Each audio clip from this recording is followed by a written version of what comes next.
So today we are going to begin with the topic pedigree analysis, right?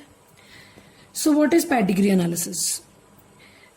Students, ਹੁੰਦਾ ਕੀ ਹੈ ਜਦੋਂ ਅਸੀਂ ਕਿਸੇ ਪਾਰਟਿਕੂਲਰ ਸਪੋਜ਼ ਕਿਸੇ ਪਾਰਟਿਕੂਲਰ ਮੈਂ ਫੈਮਿਲੀ ਦੀ ਗੱਲ ਕਰਾਂ, ਸੋ ਜਦੋਂ ਅਸੀਂ ਡਿਸਕਸ ਕਰਦੇ ਹਾਂ ਕਿ ਉਹਦੇ ਫੈਮਿਲੀ ਟਰੀ ਦੇ ਵਿੱਚ, ਠੀਕ ਹੈ, ਮੀਨਸ ਕਿ ਤੁਹਾਡੇ ਗ੍ਰੈਂਡ ਪੇਰੈਂਟਸ ਫਿਰ ਤੁਹਾਡੇ ਪੇਰੈਂਟਸ ਫਿਰ ਤੁਸੀਂ, ਜਦੋਂ ਅਸੀਂ ਕੋਈ ਐਸਾ ਕਰੈਕਟਰ ਜਾਂ ਕੋਈ ਐਸਾ ਟ੍ਰੇਟ ਅਸੀਂ ਸਟੱਡੀ ਕਰਨਾ ਹੈ ਕਿ ਉਹ ਟ੍ਰੇਟ ਸਾਡੇ ਜੀਨਸ ਦੇ ਵਿੱਚ ਹੈ ਜਾਂ ਮਤਲਬ ਉਹ ਸਾਡਾ ਕਰੈਕਟਰ ਸਾਨੂੰ ਕਿੱਥੋਂ ਆਇਆ, ਜਾਂ ਕੋਈ ਵੀ ਐਸੀ ਡਿਜ਼ੀਜ਼ ਹੈ, ਕੋਈ ਸਿੰਡਰੋਮ ਹੈ ਜਿਹੜਾ ਅਸੀਂ ਸਟੱਡੀ ਕਰਨਾ ਹੁੰਦਾ ਹੈ ਕਿ ਉਹ ਸਾਡੀ ਜਨਰੇਸ਼ਨ ਦੇ ਵਿੱਚ ਕਿਹੜੀ ਜਨਰੇਸ਼ਨ ਤੋਂ ਸ਼ੁਰੂ ਹੋਇਆ, ਠੀਕ ਹੈ, ਸਾਡੀ ਫੈਮਿਲੀ ਟਰੀ ਚੋਂ ਕਿੱਥੋਂ ਐਂਟਰ ਕੀਤਾ, ਉਹ ਸਾਰੀ ਸਟੱਡੀ ਨੂੰ ਨਾ ਪੈਡੀਗਰੀ ਐਨਾਲਿਸਿਸ ਕਹਿੰਦੇ ਆ। So let's have a look on the definition. A record of inheritance of certain traits for 2 or more generations. ठीक है जी, एक record है, कादा record है, किसे एक particular trait या traits दी inheritance दा for 2 or more generation, 2 या 2 ਤੋਂ ਵੱਧ generation ਚ ਦਾ ਜਦੋਂ ਅਸੀਂ ਇੱਕ record ਰੱਖਦੇ ਹਾਂ ਕਿ ਕੋਈ character ਕਿਵੇਂ transfer ਹੋਇਆ in the form of diagram or family tree, किस फॉर्म च बनाने हो रैकड असी डायग्राम या फैमिली ट्री। सो उस पूरे डायग्राम या फैमिली ट्री नू असी की बोलते हैं पैडिग्री एनालिसिस। कहने दा मतलब ये है कि कोई भी पर्टिकुलर ट्रेट, कोई भी पर्टिकुलर करैक्टर जिहड़ा साडे च एग्जिस्ट करदा है, जे मैं स्टडी करना है कि मैनू मेरे पेरेंट्स तो आया, ग्रैंड पेरेंट्स तो आया, मतलब करैक्टर कित्थों चलिया या उहदी की ट्रेंड चल रहा है, वो सारे रैकड नू, इनहेरिटेंस दे रैकड नू असी पैडिग्री एनालिसिस कहंदे आ। ठीक है, तो जिहड़ा परसन तो असी पैडिग्री एनालिसिस शुरू करते हैं या जिहड़े परसन तो पैडिग्री शुरू होंदी उहनू प्रोबैंड और प्रोपोसिटस कहंदे आ। ठीक है, प्रोबैंड और प्रोपोसिटस, राइट। मेंटेनेंस जिहड़ी है पैडिग्री एनालिसिस दी, वो जेनेटिक काउंसलर्स ਲਈ हेल्प करती है कि जीन्स किवें ट्रांसफर हुंदा है, किहड़ी जनरेशन टू किहड़ी जनरेशन हुंदा है। कहण दा मतलब ये है, वैसे स्टूडेंट्स फॉर योर नॉलेज मैं तुहानूं दसदा कि pedigree analysis is not common, very common these days. ਇਹ ਬਹੁਤ ਪੁਰਾਣੀ ਟੈਕਨੀਕ ਹੈਗੀ ਹੈ ਜਿਹੜੀ ਪਹਿਲਾਂ ਯੂਜ਼ ਕੀਤੀ ਜਾਂਦੀ ਸੀ। ਹੁਣ ਤਾਂ ਹੋਰ ਬਹੁਤ ਟੈਕਨੀਕਸ ਆ ਗਈਆਂ ਜਿਹਦੇ ਨਾਲ ਅਸੀਂ ਜੀਨ ਸਟੱਡੀ ਕਰਦੇ ਹਾਂ, ਜੀਨਸ ਪੇਰੈਂਟਸ ਤੋਂ ਆਏ। ਇੱਕ ਹੁੰਦਾ ਨਾ, ਤੁਸੀਂ ਇੱਕ ਇਸ ਨੈਕਸਟ ਜਿਹੜਾ ਚੈਪਟਰ ਆਏਗਾ, ਚੈਪਟਰ ਆਏਗਾ ਮੋਲੈਕੂਲਰ ਬੇਸਿਸ ਆਫ ਇਨਹੈਰੀਟੈਂਸ, ਉਹਦੇ ਵਿੱਚ ਅਸੀਂ ਫਿੰਗਰ ਪ੍ਰਿੰਟਿੰਗ ਵਾਲਾ ਟੌਪਿਕ ਪੜਾਂਗੇ। ਉਹ 'ਚ ਵੀ ਪਤਾ ਲੱਗਦਾ ਕਿ ਸਾਡੇ ਜੀਨਸ ਜਾਂ ਪੇਰੈਂਟਸ ਦੇ ਜੀਨ ਕਿਵੇਂ ਮੈਚ ਕਰਦੇ and so on. Pedigree analysis ਕੀ ਹੁੰਦਾ, ਇੱਕ ਡਾਇਗਰਾਮੈਟਿਕ ਰਿਪਰੈਜ਼ੈਂਟੇਸ਼ਨ ਹੈ, एक ग्राफ है, एक फैमिली ट्री है जिस सानू पूरा असी एक ट्री बना के देखते हैं कि ग्रैंड पेरेंट्स ऑफस्प्रिंग जिहड़े असी हैं जिवें, सो सारियां दे विच की ट्रेंड चल रहा है किसी पर्टिकुलर ट्रेट दा। सो इनहेरिटेंस दे रैकड नू पैडिग्री एनालिसिस कहते हैं, राइट। सो पैडिग्री एनालिसिस दी एग्जांपल्स या उहनूं अंडरस्टैंड करन तो पहलां सानू उहदे सिंबल्स देखने होणगे। पैडिग्री एनालिसिस दे विच जे एक स्क्वायर बॉक्स होगा तो मेल नू रिप्रेजेंट करेगा, सर्कल होगा तो फीमेल नू रिप्रेजेंट करेगा। सो रोम्बस दी फॉर्म होएगी तो सैक्स अनस्पैसिफाइड मीनस पता नहीं वो मेल है कि फीमेल है। ठीक है जी, तो बेसिकली तो मेल फीमेल वाली डायग्राम्स आप ड्रॉ करांगे। सो अगर जे तां वो जिहड़े तुसी स्क्वायर बॉक्स या सर्कल या रोम्बस पढ़िया है, काइट शेप्ड पढ़ी है, so if they are hollow, अगर असीं उन्होंने इदां खाली ड्रॉ कीते है तो दैन वो नॉर्मल है, उन्होंने पर्टिकुलर जिहड़ा असीं ट्रेट या डिजीज पढ़ रहे हो नहीं है। ते जे विच तुसी जे वो विचों कलर किया होया है तां मतलब उन्होंने डार्क किया होया है तो कादे सिंबल ने, ए सिंबल कादा मेल दा, तो अफेक्टेड मेल है। अफेक्टेड मेल मीनस उस मेल नू वाली डिजीज है। ए अफेक्टेड फीमेल है, ये अफेक्टेड है बट ਇਹਦਾ सैक्स अनस्पैसिफाइड है कि मेल है कि फीमेल है, doesn't know.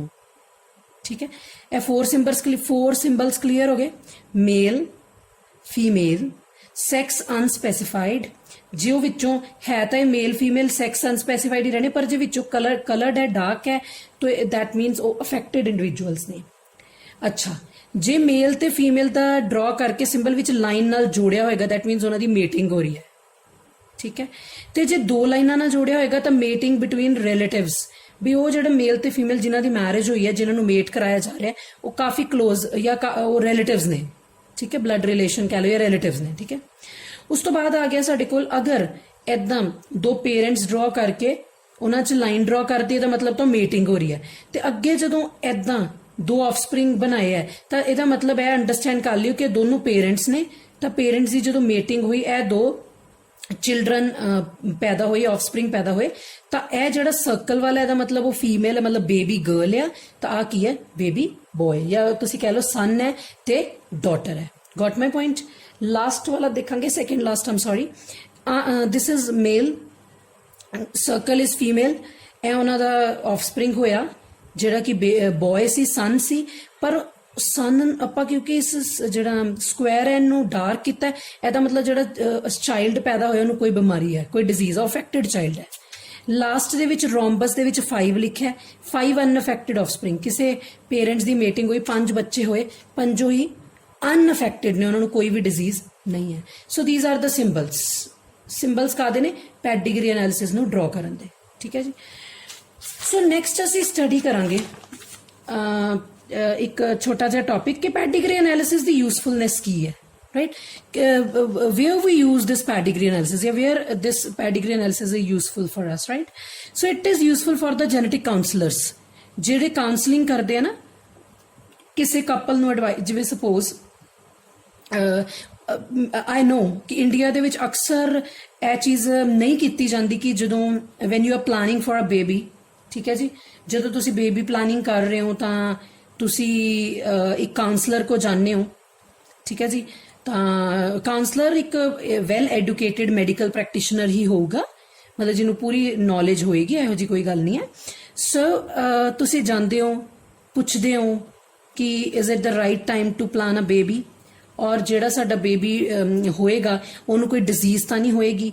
So something like that. Was it genetic? But I mean, I know this thing is not that common in India, but yes, ये चीज़ बहुत important है, बहुत ज़रूरी है कि सानू genetic counselor दी advice लेनी चाहिए before planning a baby, right? So ਜਦੋਂ ਉਹ advice ਲੈਣੇ तो pedigree analysis बनांदे, graph बनांदे, tree बनांदे, जिस च देखा जाता है कि ਤੁਹਾਡੀ family history ਦੇ ਵਿੱਚ ਕੋਈ disease ਤਾਂ ਨਹੀਂ ਇਹੋ ਜੀ ਜਿਹੜੀ ਅੱਗੇ inherit करे, ਕੋਈ ਇਹੋ ਜਿਹਾ ਜੈਨੇਟਿਕ ਡਿਫੈਕਟ ਤਾਂ ਨਹੀਂ ਕਿ ਤੁਸੀਂ ਬੇਬੀ ਪਲਾਨ ਕਰ ਰਹੇ ਹੋ, ਤੁਹਾਡਾ ਬੇਬੀ ਜਿਹੜਾ ਉਹ ਵਿਦ ਡਿਜ਼ੀਜ਼ ਪੈਦਾ ਹੋਵੇ, ਠੀਕ ਹੈ, ਵਿਦ ਸਿੰਡਰਮ ਪੈਦਾ ਹੋਵੇ, ਤਾਂ ਉਹ ਚੀਜ਼ ਨੂੰ ਜੈਨੇਟਿਕ ਕਾਉਂਸਲਰ ਚੈੱਕ ਕਰਦੇ ਤੇ ਉਹਨਾਂ ਦੀ ਹੈਲਪ ਪੈਡੀਗਰੀ ਐਨਾਲਿਸਿਸ ਕਰਦਾ। ਸੋ ਪੈਡੀਗਰੀ ਐਨਾਲਿਸਿਸ ਦੇ ਨਾਲ ਉਹ ਪੂਰਾ ਚੈੱਕ ਕਰ ਲੈਂਦੇ ਤਾਂ ਕਿਸੇ ਵੀ ਕਪਲ ਨੂੰ ਐਡਵਾਈਸ ਕਰ ਸਕਦੇ ਕਿ ਕਿੰਨੀ ਪੋਸਿਬਿਲਿਟੀ ਹੈ ਤੁਹਾਡੇ ਬੱਚੇ ਨੂੰ ਕੋਈ ਜੈਨੇਟਿਕ ਡਿਸਆਰਡਰ ਹੋਣ ਦੀ, ਰਾਈਟ, ਜੇ ਤੁਹਾਡੀ ਫੈਮਿਲੀ ਹਿਸਟਰੀ 'ਚ ਪ੍ਰੋਬਲਮ ਹੈ ਤੇ। Pedigree analysis indicate that Mendel's principle are also applicable to human genetics.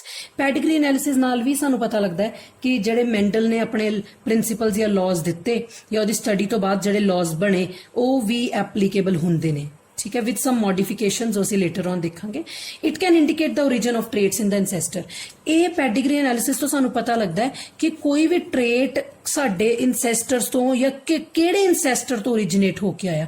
ਇਨਸੈਸਟਰ means ਪੂਰਵਜ। ਮੈਂ ਤੁਹਾਨੂੰ ਪਹਿਲਾਂ ਹੀ ਦੱਸਿਆ ਕਿ ਸਾਨੂੰ ਕੋਈ ਪਰਟੀਕੂਲਰ ਡਿਜ਼ੀਜ਼ ਸਾਡੇ ਮਦਰ ਫਾਦਰ ਤੋਂ ਆਈ, ਦਾਦਾ ਦਾਦੀ ਤੋਂ ਆਈ, ਜਾਂ ਤੁਹਾਡੇ ਗ੍ਰੈਂਡ ਪੇਰੈਂਟਸ ਤੋਂ ਆਈ, ਗ੍ਰੈਂਡ ਪੇਰੈਂਟਸ, ਠੀਕ ਹੈ, ਪੜਦਾਦਾ ਪੜਦਾਦੀ, ਕਿੱਥੋਂ ਡਿਜ਼ੀਜ਼ ਓਰੀਜਿਨੇਟ ਜਾਂ ਕਿੱਥੋਂ ਟ੍ਰੇਟ ਓਰੀਜਿਨੇਟ ਹੋਇਆ, ਪੈਡੀਗਰੀ ਐਨਾਲਿਸਿਸ ਤੋਂ ਪਤਾ ਲੱਗਦਾ ਹੈ। ਸੋ ਪੈਡੀਗਰੀ ਐਨਾਲਿਸਿਸ ਸਾਨੂੰ ਇੱਕ ਗੱਲ ਹੋਰ ਦੱਸਦਾ ਹੈ ਕਿ ਕਲੋਜ਼ ਰਿਲੇਟਿਵਸ ਦੇ ਵਿੱਚ ਮੈਰਿਜ ਕਰਨੀ ਬਹੁਤ ਹਾਰਮਫੁਲ ਹੈ, ਠੀਕ ਹੈ, ਬਈ ਜਿਹੜੇ ਸੱਕੇ ਚਾਚੇ ਤਾਇਆਂ ਦੇ ਬੱਚਿਆਂ ਦੇ ਵਿੱਚ, ਮਾਸੀ ਭੂਆ ਦੇ ਬੱਚਿਆਂ ਦੇ ਵਿੱਚ ਜਿਹੜੀ ਮੈਰਿਜ ਕਰਨੀ, ਦੈਟਸ ਹਾਰਮਫੁਲ। ਉਹਦੇ ਨਾਲ ਆਫਸਪ੍ਰਿੰਗ ਜਿਹੜੇ ਅਬਨੋਰਮਲ ਵੀ ਪੈਦਾ ਹੋ ਸਕਦੇ ਨੇ, ਠੀਕ ਹੈ ਜੀ। ਸੋ ਹੁਣ ਅਸੀਂ ਸਟੱਡੀ ਕਰਾਂਗੇ ਪੈਡੀਗਰੀ ਐਨਾਲਿਸਿਸ ਦੀ ਐਗਜ਼ਾਮਪਲਸ ਲੈ ਕੇ, ਪਲੱਸ ਅਸੀਂ ਦੇਖਾਂਗੇ ਕਿ ਕਿਵੇਂ ਟ੍ਰੇਟ ਜਿਹੜੇ ਨੇ ਇਨਹੈਰਿਟ ਕਰਦੇ ਨੇ। Traits means you all know, like if I talk about the height of the plant, tall and dwarf are the traits. अगर मैं आई कलर दी गल करा, आई colour is the character, trait की ਹੁੰਦੇ ਆ black eye color, blue eye color, brown eye color, ठीक है जी, ठीक है। ਤੇ ਮੈਂ ਅਗਰ ਕਹਾਂ shape of the pod, that is character, trait ਕੀ ਹੈ, inflated ਹੈ ਕਿ constricted ਹੈ। ਸੋ traits ਜਿਹੜੇ ਨੇ ਬੇਟਾ ਉਹ ਅਸੀਂ ਉਹਨਾਂ ਦੀ inheritance ਕਿਵੇਂ ਹੁੰਦੀ ਹੈ, study of inheritance of traits using pedigree analysis. Pedigree analysis ਨੂੰ use ਕਰਕੇ ਅਸੀਂ ਦੇਖਾਂਗੇ ਕਿ traits ਕਿਵੇਂ transfer ਹੁੰਦੇ ਨੇ from parents to offspring. ਤਾਂ 5 ਅਸੀਂ ਡਿਫਰੈਂਟ ਟਾਈਪਸ ਲੈ ਕੇ ਡਿਸਕਸ ਕਰਾਂਗੇ। ਮੇਨਲੀ ਤਾਂ 4 ਹੀ ਇੰਪੋਰਟੈਂਟ ਹੈ, 4 ਚੋਂ ਵੀ 2 ਜ਼ਿਆਦਾ ਜਿਹੜੀਆਂ ਕਰਨ ਵਾਲੀਆਂ ਅਸੀਂ ਦੇਖ ਲੈਣੇ ਹੁਣ ਸਾਰੇ ਟ੍ਰੇਟਸ ਕੀ ਨੇ। 1 is autosomal dominant trait। ਪਹਿਲਾਂ ਬੇਟਾ ਤੁਹਾਨੂੰ ਇਹਦੀ ਹੈਡਿੰਗ ਦਾ ਮਤਲਬ ਸਮਝਣਾ ਪਏਗਾ, then only you will understand the topic in detail। autosomal ਦਾ ਮਤਲਬ ਹੈ ਕਿ ਕੋਈ ਐਸਾ ਟ੍ਰੇਟ, ਕੋਈ ਐਸਾ ਕਰੈਕਟਰ ਜਿਹਦੇ ਜੀਨਸ ਆਟੋਸੋਮਸ ਤੇ ਪਏ ਹੈ। I'm repeating the thing। ਕੋਈ ਐਸਾ ਕਰੈਕਟਰ, ਹਾਈਟ, ਆਈ ਕਲਰ ਦਾ, ਸਕਿਨ ਕਲਰ ਦਾ, whatsoever, ਕੋਈ ਵੀ ਐਸਾ ਕਰੈਕਟਰ ਜਾਂ ਟ੍ਰੇਟ ਜਿਹਦੇ ਜੀਨਸ ਕਿਹਦੇ ਉੱਤੇ ਪਏ ਹੈ, ਆਟੋਸੋਮਸ ਤੇ। Do you all know what are autosomes? ਸਾਡੇ 23 ਪੇਅਰ ਦੇ ਵਿੱਚੋਂ 22 ਪੇਅਰ 44 क्रोमोसोम्स आर ऑटोसोम्स। ਜਿਹੜੇ ਸਾਡੇ ਬੋਡੀ ਦੇ ਸਾਰੇ ਕਰੈਕਟਰਸ ਕਿਹੜੇ ਕਿਹੜੇ ਨੇ, ਆਈ ਕਲਰ, ਹਾਈਟ, ਜਿੰਨੇ ਵੀ ਤੁਹਾਨੂੰ ਕਰੈਕਟਰ ਦਿਖ ਰਿਹਾ ਸਭ ਆਟੋਸੋਮ ਦੇ ਉੱਤੇ ਜੀਨਸ ਪਏ ਹੁੰਦੇ।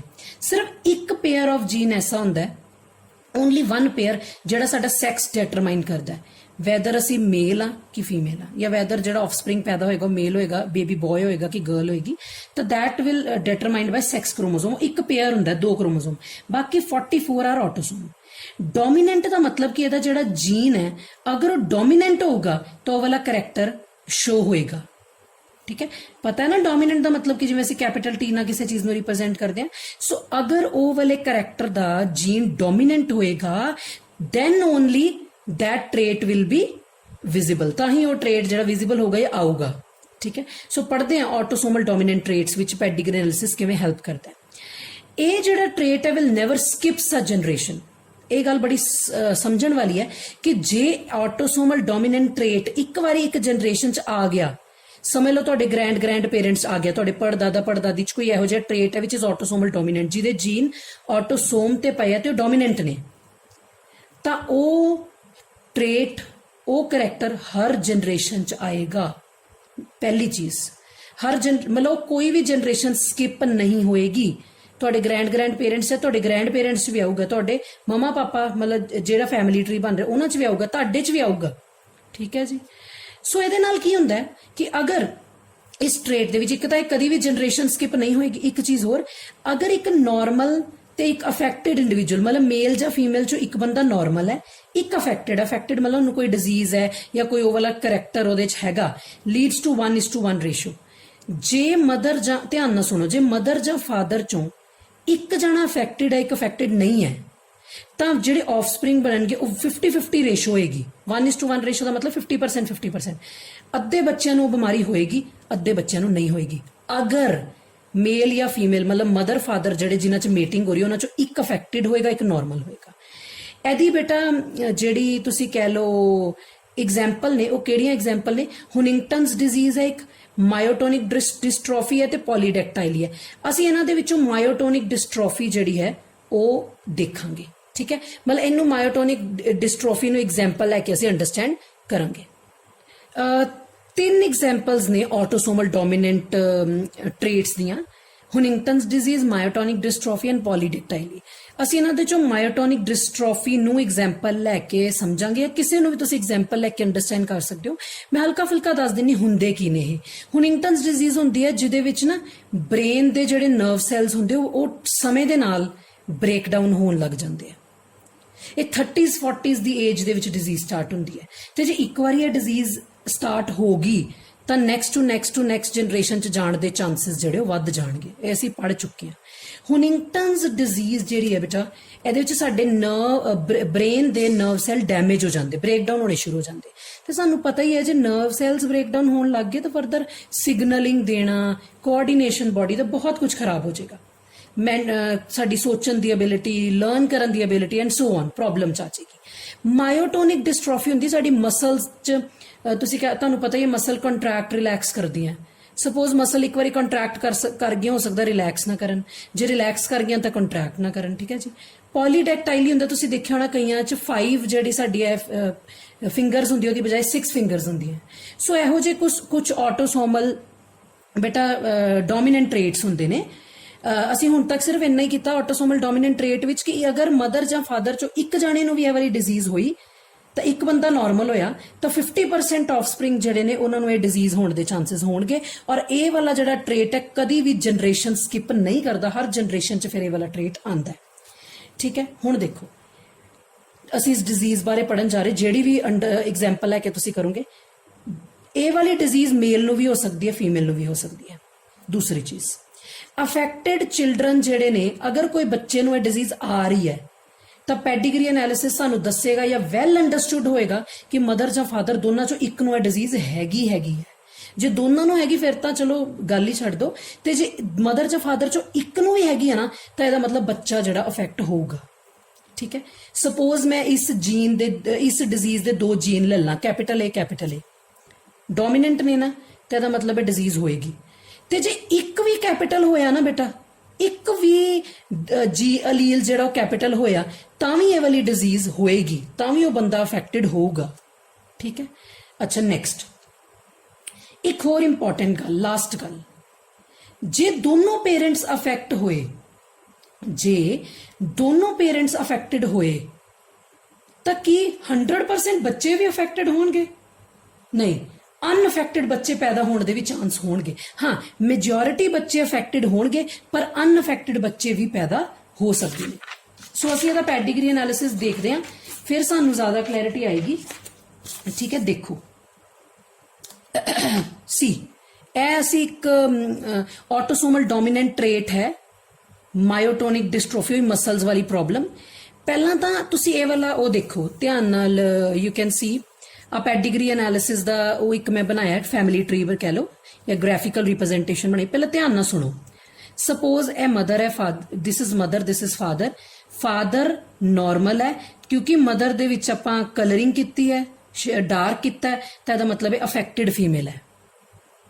ਅਫੈਕਟਡ ਫੀਮੇਲ, ਨਾਰਮਲ ਮੇਲ, ਤੁਸੀਂ ਲਿਖ ਵੀ ਸਕਦੇ ਹੋ। ਅਫੈਕਟਡ ਫੀਮੇਲ, ਮੈਂ ਇੱਥੇ ਲਿਖ ਦਿੰਨੀ ਹਾਂ, ਅਫੈਕਟਡ ਫੀਮੇਲ, ਨਾਰਮਲ ਮੇਲ। ਠੀਕ ਹੈ ਜੀ, ਮੈਰਿਜ ਹੁੰਦੀ ਹੈ, ਮੀਟਿੰਗ ਹੁੰਦੀ ਹੈ। ਆ ਦੇਖੋ, ਜਿੱਤੇ ਮੈਂ ਟਿਕ ਕਰ ਰਹੀ ਹਾਂ 1 2 3 ਤੇ 4 ਐਰੋ ਹੈ ਨਾ, ਦੇਖੋ 1 2 3 4 ਆਫਸਪ੍ਰਿੰਗ ਪੈਦਾ ਹੋਏ। 4 ਦੇ ਵਿੱਚੋਂ ਤੁਸੀਂ ਇਹ ਦੋਨੋਂ ਦੇਖੋ, ਡਾਟਰ ਤੇ ਸਨ ਨਾਰਮਲ, ਸਨ ਤੇ ਡਾਟਰ ਅਫੈਕਟਡ। ਇੱਕ ਜਨਰੇਸ਼ਨ ਚ ਸੀ, ਦੂਜੀ ਜਨਰੇਸ਼ਨ ਚ ਵੀ ਆ ਗਈ। ਹੁਣ ਜਦੋਂ ਇਹ 4 ਜਿਹੜੇ ਬੱਚੇ ਹੋਏ, ਇਹਨਾਂ ਦੀ ਅੱਗੇ ਮੈਰਿਜ ਹੋਏਗੀ, ਮੀਟਿੰਗ ਹੋਏਗੀ, ਆਪਾਂ 2 ਦੀ ਕਰਕੇ ਦਿਖਾਈ ਹੈ। ਇਹ ਇੱਕ ਨਾਰਮਲ ਮੇਲ ਸੀ, ਨਾਰਮਲ ਸਨ ਸੀ, ਉਹਦੀ ਨਾਰਮਲ ਫੀਮੇਲ ਨਾਲ ਮੈਰਿਜ ਹੋਈ। ਜੇ ਦੋਨੋਂ ਨਾਰਮਲ ਤਾਂ ਦੇਖੋ 3 ਬੱਚੇ ਹੋਏ, ਤਿੰਨੋਂ ਨਾਰਮਲ। ਪਰ ਜੇ ਇੱਕ ਆ ਜਿਹੜੀ ਡਾਟਰ ਹੋਈ ਸੀ ਅਫੈਕਟਡ ਸੀ, ਪਰ ਇਹਦੀ ਅਸੀਂ ਨਾਰਮਲ ਮੇਲ ਨਾਲ ਮੈਰਿਜ ਕਰਵਾਤੀ, 3 ਬੱਚੇ ਹੋਏ, ਤੁਸੀਂ ਦੇਖੋ ਤਿੰਨਾਂ ਚੋਂ ਇੱਕ ਅਫੈਕਟਡ ਹੈ, 2 ਨਾਰਮਲ ਨੇ। ਤੁਸੀਂ ਇੱਕ ਚੀਜ਼ ਨੋਟ ਕੀਤੀ, ਜਦੋਂ ਮੈਂ ਆਟੋਸੋਮਲ ਡੋਮੀਨੈਂਟ ਟ੍ਰੇਟ ਸਟਾਰਟ ਕੀਤਾ ਸੀ, ਮੈਂ ਤੁਹਾਨੂੰ ਕੀ ਕਿਹਾ ਸੀ ਕਿ ਸਟੂਡੈਂਟਸ ਕੋਈ ਵੀ ਜਨਰੇਸ਼ਨ ਸਕਿਪ ਨਹੀਂ ਹੋ ਰਹੀ। ਆ ਫਸਟ ਜਨਰੇਸ਼ਨ ਹੈ, ਆ ਵਾਲੀ ਸੈਕਿੰਡ ਹੈ, ਤੇ ਆ 3 ਬੱਚੇ ਤੇ ਆ 3 ਬੱਚੇ ਥਰਡ ਜਨਰੇਸ਼ਨ ਵੀ ਅਫੈਕਟਡ ਹੋਗੀ। ਠੀਕ ਸਮਝ ਲੱਗ ਗਈ? ਵਿੱਚ ਮੈਂ ਇੱਕ ਗੱਲ ਹੋਰ ਕਹੀ ਸੀ ਕਿ ਦੋਨਾਂ ਚੋਂ ਜੇ ਇੱਕ ਵੀ ਮਦਰ ਫਾਦਰ ਚੋਂ ਇੱਕ ਵੀ ਬੰਦਾ ਅਫੈਕਟਡ ਹੋਏਗਾ ਤੇ ਅੱਗੇ ਆਫਸਪ੍ਰਿੰਗ ਵੀ ਅਫੈਕਟਡ ਹੋਣਗੇ। ਕਿਆ ਸੀ ਨਾ, ਕਲੀਅਰ ਹੋ ਗਿਆ ਸਾਰਿਆਂ ਨੂੰ? ਸੋ ਇਹ ਹੈ ਪੈਡੀਗਰੀ ਐਨਾਲਿਸਿਸ। ਜੇ ਤੁਸੀਂ ਚਾਹੋ ਤਾਂ ਮੈਂ ਤੁਹਾਨੂੰ ਇੱਥੇ ਜੀਨਸ ਦੀ ਫਾਰਮ 'ਚ ਵੀ ਡਰਾ ਕਰਕੇ ਦੇ ਸਕਦੀ, ਤਾਂ ਕਿ ਤੁਹਾਨੂੰ ਇੱਕ ਅੰਡਰਸਟੈਂਡਿੰਗ ਹੋ ਜੇ। ਠੀਕ ਹੈ, ਇਦਾਂ ਡਰਾ ਕਰਨੇ ਚਾਹੇ ਨਾ ਆਣ, ਪਰ ਤੁਸੀਂ ਦੇਖੋ ਇਹਨੂੰ ਕਿੱਦਾਂ ਅਸੀਂ ਕਰਦੇ ਕਿੱਦਾਂ। ਸਪੋਜ਼ ਇਹ ਇੱਕ ਅਫੈਕਟਡ ਫੀਮੇਲ ਹੈ ਬੇਟਾ, ਅਫੈਕਟਡ ਫੀਮੇਲ ਹੈ ਤਾਂ ਇਹਦਾ ਮਤਲਬ ਉਹਦੇ 'ਚ ਇਸ ਪਾਰਟਿਕੂਲਰ ਡਿਜ਼ੀਜ਼ ਦਾ ਇੱਕ ਅਲੀਲ ਵੀ ਡੋਮੀਨੈਂਟ ਹੋਇਆ ਤਾਂ ਬਿਮਾਰੀ ਹੋਏਗੀ। ਜੇ ਦੋਨੋਂ ਡੋਮੀਨੈਂਟ ਹੋਏ ਫਿਰ ਤਾਂ ਹੈਗੀ ਇਹ ਵਾਲੀ ਡਿਜ਼ੀਜ਼, ਬਟ ਜੇ ਇੱਕ ਵੀ ਹੋਇਆ ਤਾਂ ਵੀ ਇਹ ਡਿਜ਼ੀਜ਼ ਹੈਗੀ ਹੈ। ਮੇਲ ਜੇ ਆਪਾਂ ਕਹੀਏ ਨਾਰਮਲ ਹੈ, ਇਹਦਾ ਮਤਲਬ ਉਹਦੇ ਕੋਲ ਇੱਕ ਵੀ ਡੋਮੀਨੈਂਟ ਅਲੀਲ ਨਹੀਂ ਹੈ, ਦੋਨੋਂ ਰਿਸੈਸਿਵ ਨੇ। ਠੀਕ ਹੈ, ਸੋ ਕ੍ਰਾਸ ਐਵੇਂ ਵੀ ਬਣ ਸਕਦਾ ਹੈ, ਕ੍ਰਾਸ ਐਵੇਂ ਵੀ ਬਣ ਸਕਦਾ ਹੈ ਕਿ ਜੇ ਦੋਨੋਂ ਇੱਥੇ ਤੁਸੀਂ ਡੋਮੀਨੈਂਟ ਲੈ ਲਓ, ਕਿਉਂਕਿ ਦੋਨਾਂ ਕੇਸ 'ਚ ਫੀਮੇਲ ਅਫੈਕਟਡ ਹੈ। ਚਲੋ ਸਮਝ ਲਓ ਮੈਂ ਹੈਟਰੋਜ਼ਾਈਗਸ ਲੈ ਲਾਂ, ਇਹਨਾਂ ਦੀ ਕ੍ਰਾਸਿੰਗ ਕਰਾਵਾਂ, 4 ਬੱਚੇ ਬਣਨਗੇ। ਦੇਖੋ ਕਿਵੇਂ, capital A ਸਮॉल a, capital A small a, small a small a, small a small a। ਤੁਸੀਂ ਕੀ ਦੇਖਿਆ, 1:1 ਰੇਸ਼ੋ ਆਈ ਨਾ, 50% ਅਫੈਕਟਡ 50% ਨਾਰਮਲ। ਸਮਝ ਲੱਗ ਗਈ? ਆ ਦੇਖੋ 1 2 3 4 ਆਫਸਪ੍ਰਿੰਗ ਬਣਾਏ, 2 ਅਫੈਕਟਡ 2 ਨਾਰਮਲ। ਮੈਂ ਤੁਹਾਨੂੰ ਬਣਾ ਕੇ ਦਿਖਾਤੇ। ਫਿਰ ਤੁਸੀਂ ਫਰਦਰ ਇਹਨਾਂ ਚੋਂ ਕਿਸੇ ਦੀ ਕਿਸੇ ਨਾਲ ਵੀ ਮੀਟਿੰਗ, ਸਪੋਜ਼ ਮੈਂ ਇਹ ਵਾਲਾ ਆਫਸਪ੍ਰਿੰਗ ਲੈ ਲਾਂ, ਇਹਦੀ ਨਾਰਮਲ ਨਾਲ ਮੀਟਿੰਗ ਕਰਾ ਦਾਂ ਜਾਂ ਅਫੈਕਟਡ ਨਾ ਕਰਾ ਦਾਂ, ਤੁਸੀਂ ਕਰਕੇ ਦੇਖ ਸਕਦੇ ਹੋ, ਇਹੀ ਸੇਮ ਰਿਜ਼ਲਟ ਆਏਗਾ। ਠੀਕ ਹੈ ਜੀ। ਸੋ ਨੈਕਸਟ ਸਾਡੇ ਕੋਲ ਆ ਗਿਆ ਸਟੂਡੈਂਟਸ ਆਟੋਸੋਮਲ ਰਿਸੈਸਿਵ ਟ੍ਰੇਟ। ਆਟੋਸੋਮਲ ਦਾ ਮਤਲਬ ਤੁਹਾਨੂੰ ਸਾਰਿਆਂ ਨੂੰ ਪਤਾ ਹੀ ਹੈ ਕਿ ਇਹ ਵਾਲਾ ਜਿਹੜਾ ਟ੍ਰੇਟ ਜਾਂ ਇਹ ਵਾਲਾ ਜਿਹੜਾ ਕਰੈਕਟਰ ਹੋਏਗਾ ਇਹਦੇ ਜੀਨਸ ਆਟੋਸੋਮ ਦੇ ਉੱਤੇ ਪਏ ਹੋਣਗੇ। ਆਟੋਸੋਮ ਮੀਨਸ ਜਿਹੜੇ ਸਾਡੇ 22 ਪੇਅਰ ਕ੍ਰੋਮੋਸੋਮਸ ਨੇ, ਜਿਹੜੇ ਸਾਡੇ ਬਾਡੀ ਦੇ ਸਾਰੇ ਕਰੈਕਟਰਸ ਜਿਨ੍ਹਾਂ ਦੇ ਜੀਨਸ ਇਹਨਾਂ ਤੇ ਪ੍ਰੈਜ਼ੈਂਟ ਹੈ। ਰਿਸੈਸਿਵ ਟ੍ਰੇਟ, ਇਹਦਾ ਮਤਲਬ ਇਸ पर्टिकुलर बीमारी या इस पर्टिकुलर सिंड्रोम ਜਿਹੜਾ ਅਸੀਂ ਪੜਾਂਗੇ ਜਾਂ ਟ੍ਰੇਟ ਜਿਹੜਾ ਅਸੀਂ ਪੜਾਂਗੇ ਇਹਦੇ ਜਿਹੜੇ ਅਲੀਲਸ ਹੋਣਗੇ ਉਹ ਰਿਸੈਸਿਵ ਹੋਣਗੇ ਤੇ ਰਿਸੈਸਿਵ ਅਲੀਲ ਹੀ ਡਿਜ਼ੀਜ਼ ਕਾਜ਼ ਕਰੇਗਾ। ਕਲੀਅਰ ਹੋ ਗਿਆ। It may skip a generation, ਇਹਦੇ ਚ ਇੱਕ ਕੋਈ ਪਾਰਟਿਕੂਲਰ ਜਨਰੇਸ਼ਨ ਸਕਿਪ ਹੋ ਸਕਦੀ ਹੈ। ਹੋ ਸਕਦਾ ਕਿਸੇ ਜਨਰੇਸ਼ਨ ਦੇ ਵਿੱਚ ਸਟੂਡੈਂਟਸ ਇਹ ਵਾਲਾ ਕਰੈਕਟਰ ਨਾ ਆਵੇ, ਕਿਸੇ ਜਨਰੇਸ਼ਨ ਦੇ ਵਿੱਚ ਹੋ ਸਕਦਾ ਇਹ ਵਾਲਾ ਟ੍ਰੇਟ ਇਹ ਵਾਲਾ ਕਰੈਕਟਰ ਨਾ ਆਵੇ। ਜਨਰੇਸ਼ਨ ਸਕਿਪ ਬੇਟਾ ਹੋ ਸਕਦੀ ਹੈ।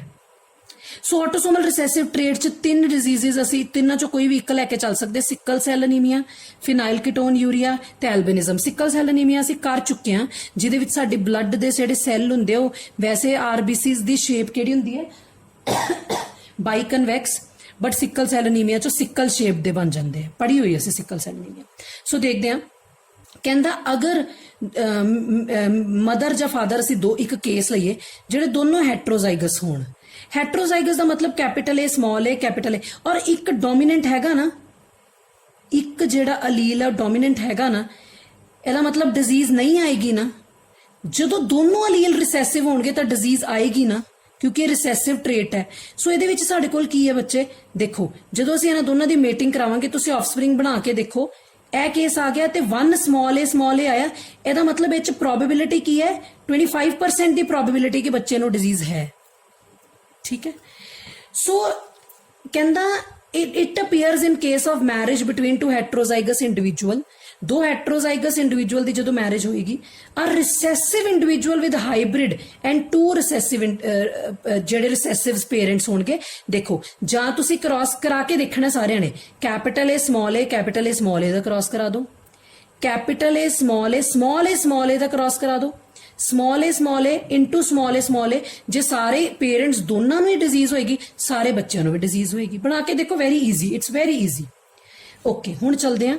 Greater majority of affected individual having normal parents, ਕਹਿੰਦਾ ਇਹ ਚ ਪ੍ਰੋਬੇਬਿਲਿਟੀ ਹੁੰਦੀ ਹੈ majority of the individual affected ਆਉਂਦੇ ਨੇ ਚਾਹੇ ਉਹਨਾਂ ਦੇ ਪੇਰੈਂਟਸ ਨਾਰਮਲ ਹੀ ਕਿਉਂ ਨਾ ਹੋਣ। ਮੈਂ ਦੱਸਾਂਗੀ ਕਿਵੇਂ, ਇਹ ਕੇਸ ਕਿਵੇਂ ਬਣੇਗਾ।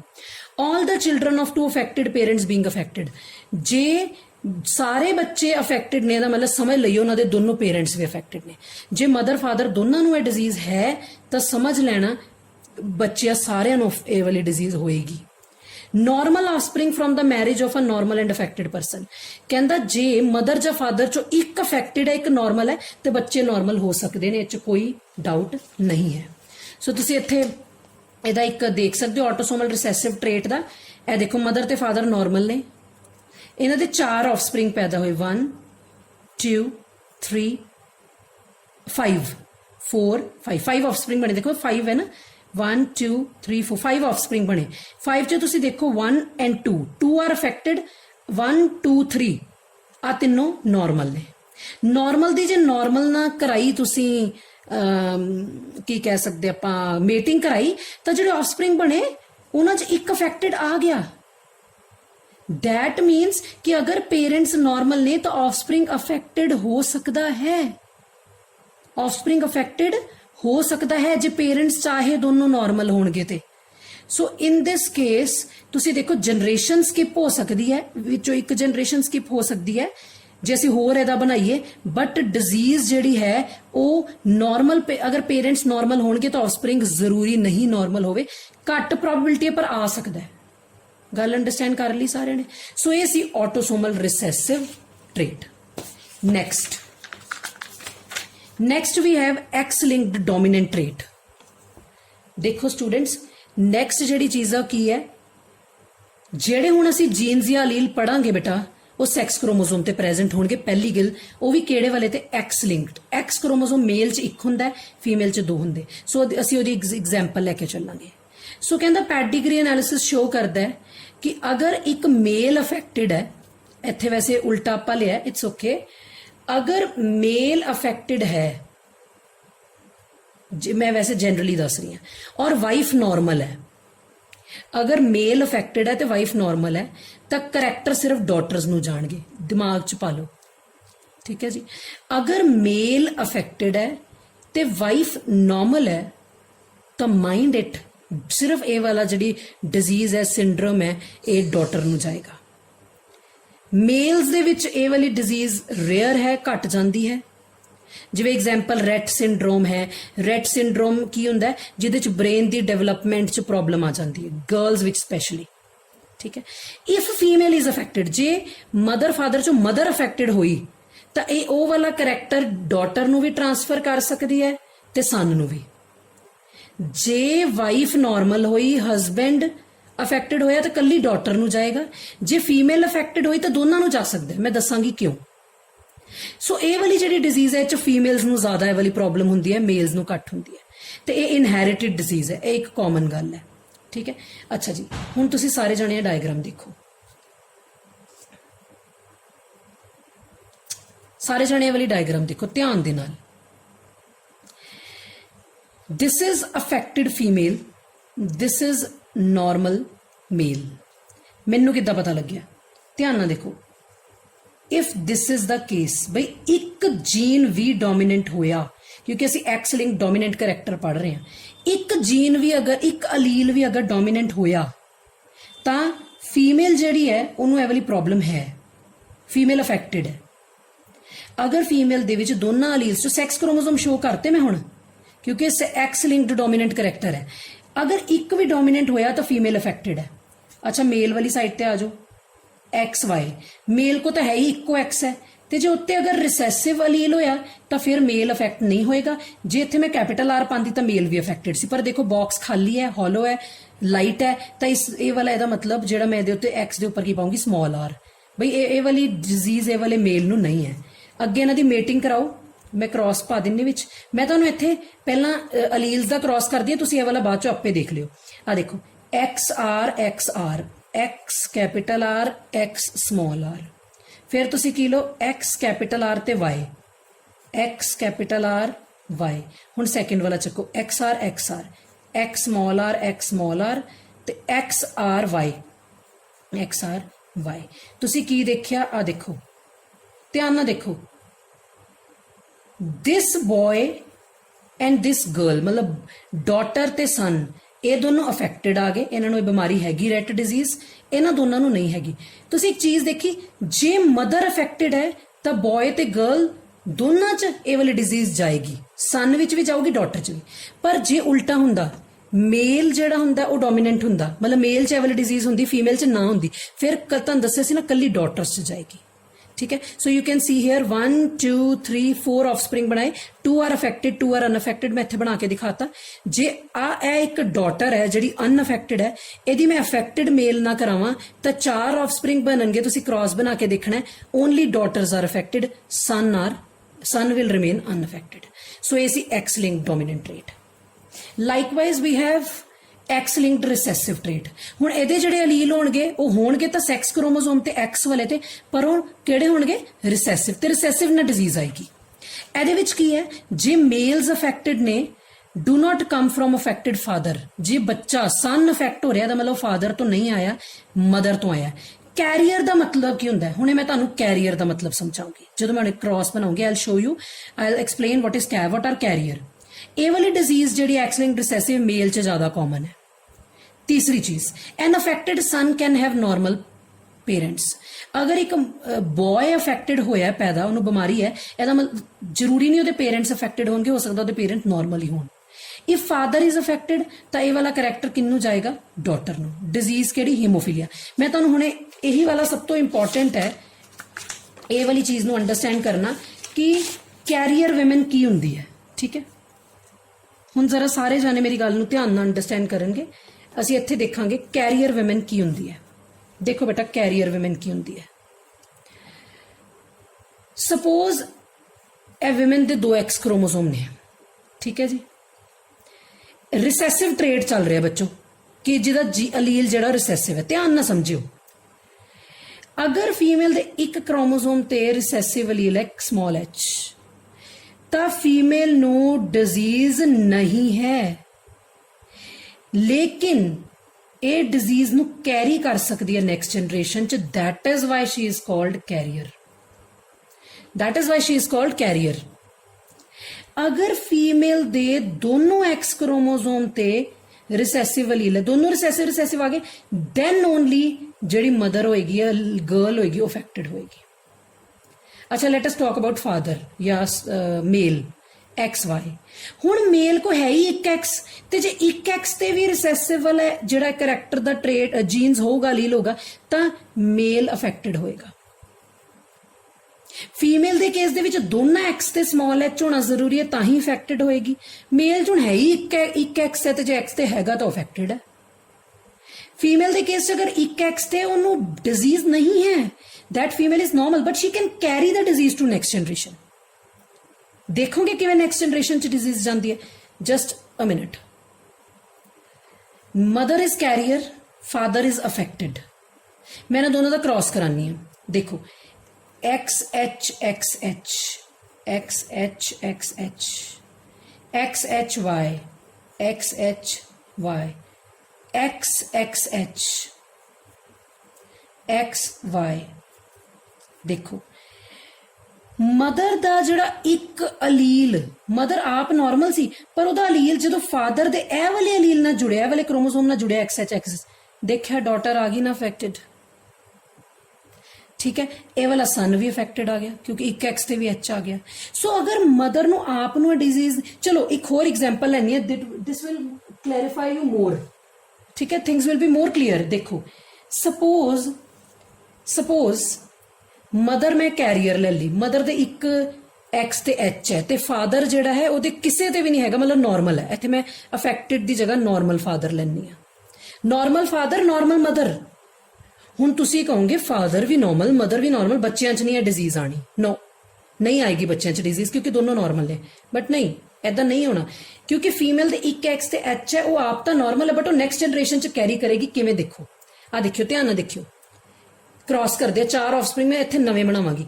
XHX XHX XHY XX ਤੇ last is XY। I know ਕਿ these 3 offspring are normal, but ਤੁਸੀਂ ਦੇਖਿਆ ਇੱਕ ਅਫੈਕਟ ਹੋ ਗਿਆ। I'm sorry, this is not effect, this is normal। ਅਨਅਫੈਕਟ ਹੋ ਗਿਆ ਕਿਉਂਕਿ ਕੀ ਕੇਸ ਹੈ XHY, ਇਹ ਬॉय ਜਿਹੜਾ ਇਫੈਕਟ ਹੋ ਗਿਆ, ਬਾਕੀ ਤਿੰਨੋਂ ਨਾਰਮਲ ਆ ਗਏ ਕਿਉਂਕਿ ਇਹਦੇ ਇੱਕ ਐਕਸ ਤੇ ਐਚ ਹੈ ਨਾ ਬੇਟਾ। ਇਹਨੂੰ ਡਿਜ਼ੀਜ਼ ਤਾਂ ਨਹੀਂ ਹੋਏਗੀ ਬਟ ਇਟ ਕੈਨ ਕੈਰੀ, ਪਰ ਇਹ ਨਾਰਮਲ ਹੈ।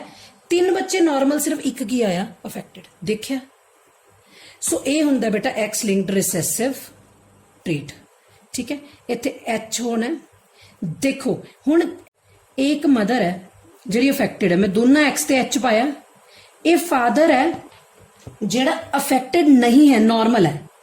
ਪਰ ਜਿਹੜਾ ਇਹ ਫਾਦਰ ਹੈ, ਅਗਰ ਇਹ ਨਾਰਮਲ ਹੈ, ਤੁਸੀਂ ਇਹਦੇ ਕਿਸੇ ਵੀ ਐਕਸ ਤੇ ਕ੍ਰੋਮੋਸੋਮ ਚਾਹੇ ਨਾ ਪਾਓ, XY ਕਰ ਲਓ, ਜਾਂ ਫਿਰ ਮੈਂ ਕਿਸੇ ਕੇਸ 'ਚ ਐਕਸ ਦੇ ਉੱਤੇ ਅਗਰ ਕੈਪੀਟਲ ਐਚ ਪਾਇਆ, ਮਤਲਬ ਡੋਮੀਨੈਂਟ ਹੈ ਕਿਉਂਕਿ ਰਿਸੈਸਿਵ ਹੈ ਨਾ। ਅਗਰ ਡੋਮੀਨੈਂਟ ਵੀ ਹੋਏਗਾ ਤਾਂ ਵੀ ਕੋਈ ਕਰੈਕਟਰ ਨਹੀਂ ਆਣਾ। ਤੁਸੀਂ ਪਤਾ ਕੀ ਕਰੋ, ਜੇ ਮੇਲ ਨਾਰਮਲ ਹੈ ਇਹਨੂੰ XY ਕਰ ਲਓ, ਉਹਦੇ ਉੱਤੇ ਕੋਈ ਵੀ ਅਲੀਲ ਨਾ ਪਾਓ, ਤੇ ਫੀਮੇਲ ਤੇ ਦੋਨਾਂ ਤੇ ਐਚ ਪਾ ਦਿਓ। ਹੁਣ ਜਦੋਂ ਤੁਸੀਂ ਕ੍ਰਾਸਿੰਗ ਕਰਾਓਗੇ, ਇਹ ਵਾਲੀ ਕੰਡੀਸ਼ਨ ਜਿਹੜੀ ਬਣੇਗੀ, ਹੁਣ ਆਪ ਬਣਾਉਣਾ ਕਿਉਂਕਿ ਮੈਂ ਜਿਹੜਾ ਫਾਦਰ ਹੈ ਜਾਂ ਤੁਸੀਂ ਕਹਿ ਲਓ ਜਿਹੜਾ ਫਾਦਰ ਹੈ ਉਹਨੂੰ ਮੈਂ XY ਸਿੰਪਲ ਕਰਤਾ। ਚਲੋ ਆਪਾਂ ਕਰਦੇ ਹਾਂ। Suppose mother is affected XHXH। ਠੀਕ ਹੈ ਜੀ, ਦੋਨਾਂ ਤੇ ਮੈਂ HH ਪਾਤਾ ਲੇਕਿਨ ਰਿਸੈਸਿਵ ਪਾਇਆ ਕਿਉਂਕਿ ਰਿਸੈਸਿਵ ਟ੍ਰੇਟ ਚੱਲ ਰਿਹਾ। ਫਾਦਰ ਇਜ਼ ਨਾਰਮਲ, ਮੈਂ ਕੋਈ ਵੀ ਨਹੀਂ ਪਾਇਆ, ਕੈਪੀਟਲ X ਕੈਪੀਟਲ Y ਕਰਤਾ।